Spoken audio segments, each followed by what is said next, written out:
za sve one turiste koje vole malo divljinu i koji vole da prolaze sve ono što zapravo nije stalna turistička ruta. Preporuka jeste Peštersko polje koje itekako ima da ponudi ne samo našim domaćim turistima, već i stranim turistima. Ono što ima slabo gde da se vidi, to je ono što sam rekao, zapravo divljina.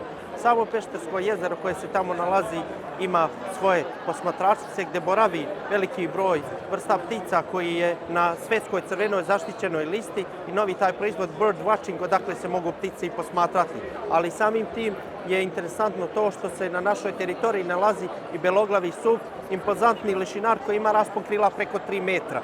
Ima ih preko 700 komada, što je ujedno jedna od najvećih kolonija u Evropi. Pa vi kad odete na bilo koji vidikovac, gde gledate nebitno je Peštersko polje ili Uvac, nad vama obleće beloglavi sup, što je nekako i dodatna atrakcija koja se može vidjeti. Uspon do Trojana, pešačenje do izvora gdje Sveti Đorđe ubijaš daju, kao i mnoge druge aktivnosti mogu se također uvrstiti u ponudu kao i specijalno drvo ljubavi za kraj ture, koje se poljubi i zagrli, drvo koje imaju i sve poznate ličnosti, tako i ljudi koji dođu na Pešter i u Sjenicu mogu zagrliti drvo koje prema predanju puno energije i pozitivne i ljubavi koje se prenosi na turiste koji dolaze u ovaj kraj.